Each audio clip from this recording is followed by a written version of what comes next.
turn on your notification bell. You will still get those information you are looking for.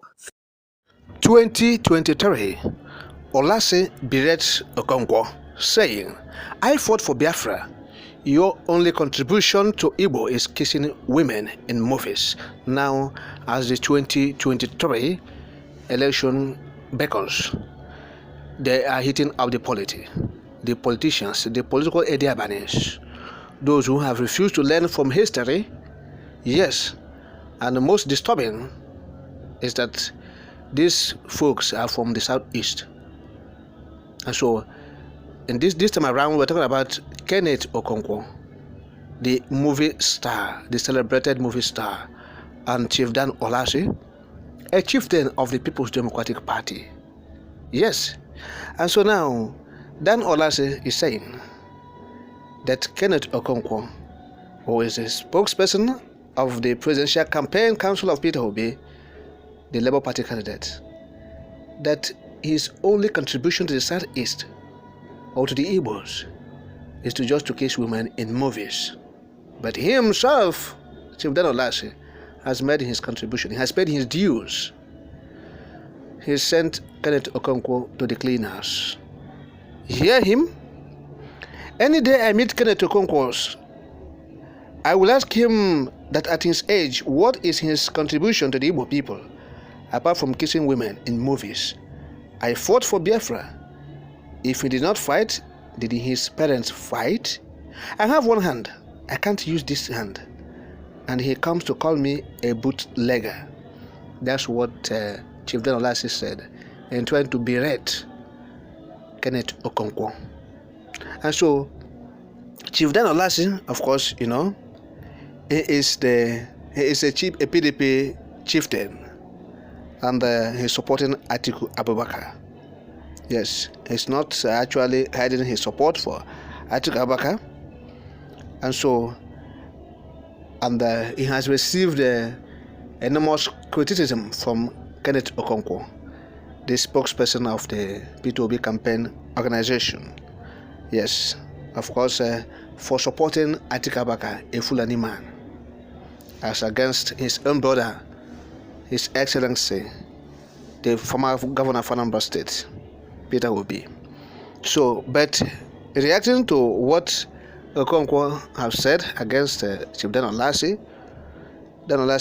sent him to the cleaners, saying, your contribution is nothing but kissing people, women in movies. And so, what are we not talking about? What we're saying is this. There's these two men talking about Kenneth Okonkwo, who is, by age, he's not closer to Chief Dan Olase, but they are playing politics. And this time around, Kenneth Okonkwo is seeing Chief Dan Olase as a saboteur who is sabotaging the interests of the Igbos. And if we are to be, coming against people who are seen as saboteurs, the likes of Kenneth Okonkwo should be one. Because we're talking about this vote for me. We have seen that those who are pushing us to go into this, to remain in this contraption, they are not doing any favor to us.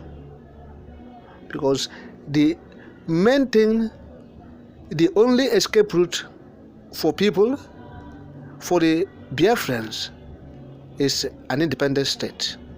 So calling Dan Olase, I'll see him as a saboteur because that's the only reason why Kenneth Okonkwo is actually trying to berate or slam him, which he has gotten his own back from Chief Dan Olase. It's just because that Peter Obi is from Southeast. Otherwise, people have their right to support anybody they like in a civilized society. But you have known that we are not in a civilized society. Nigeria is not a civilized place. When we talk about third world, Nigeria is not in the third world, it's in the 10th world. A backward country that has remained in backwardness and want to remain perpetually there. And so, it is not, it is not morally right to accuse Dan Olase of not supporting Peter Obi and said because he's supporting Atiku Abubakar and therefore he's supposed to be crucified. No. Because even those who refuse to support the agitation for the emancipation of Biafra, they have not been victimized, they have not been killed. But what IPOB has been doing is to try to bring them closer and to let them know the reason why they should support agitation, because it is in their own best interest. Yes. What the Labour Party or the supporters of the Labour Party is doing is out of frustration, because Nigeria has been destroyed. Nigeria has collapsed. But the route they are trying to take will not lead us to the El Dorado we all crave for. Rather, it will stop us on the road. Yes, the vehicle we are taking through the vote for me we are doing in the upcoming selection process they are doing in this country, it will stop us on the road. We need a vehicle that will take us to our destination where we are going, and we will reach there. Because this one is the issue of tomorrow. You start hearing, we say, peradventure P2B wins. How can you guarantee good governance in a country where Fulani people have food? They're everywhere in the system, in the civil service. They are everywhere. Of course, they will frustrate every effort. They have said it. Say they will make the majority of the National Assembly, and they are ready to impeach Obi if he emerges the president of this country. Aside from that, we have said that in the civil service, they have permeated, they have pervaded themselves into every department, all the MDAs in the federal ministry, in the federal, in the federal government. They have pervaded themselves. They're everywhere. They are the strategic positions, very strategic position they have occupied. So how do we deal with them? How are you going to do it? You say this is rocket science. So that is why we are talking about, outright pull out or separation from the contraption. So why we are saying all these things is because of the fight between Okonkwo and Chief Dan Olase. It's uncalled for. It's uncalled for because both are not doing favor to the southeast. They are not doing favor to the southeast. Okonkwo may seem to be a lesser devil because he's campaigning for Peter Obi of the Labour Party, yes, who is seen to be representing the people of the southeast, or as a candidate from the southeast, a zone that has been marginalized, a zone has been received unfair treatment, a zone that has been excluded and relegated to the background by the authorities of this country, successive administrations since 1970 up until this present day. So Okonkwo will be seen as a lesser devil than Dan Olase, who is supporting a Fulani man, a Fulani jihadist, who want to occupy this country for eternity, who said they are born to rule. Yes, and that is where the angle some people will be taking it from. That Okonkwo is a lesser devil. He is supporting P2B from a zone relegated to the background for many years, but the Almighty Chukwu Okiabiama did not relegate them to the background because they are waxing stronger. They are doing exceedingly well in various fields of human endeavor within and abroad.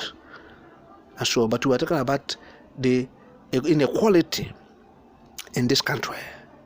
We are talking about the exclusion. We are talking about the marginalization. Yes, in the sharing formula of this country.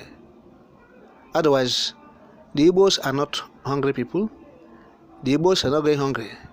Even all the calculated policy and programs to make sure that they beg for food, they are not begging for food. They are literally the most successful people in Nigeria, near Africa. Yes, race, most successful race in Africa by the grace of the Almighty God, Chukwu Okiabiama. And so, what we are saying is that the Igbo should channel their energy towards a useful venture, like talking about referendum, or they are attacking themselves for how they want to better Nigeria that has been destroyed beyond Mekotalism. That's what Kenneth Okonkwo and Chief Dan Olase is trying to fighting themselves so that they will better it for Nigerians. Do they care for you, the authorities? And so we have to learn. We have to learn and understand where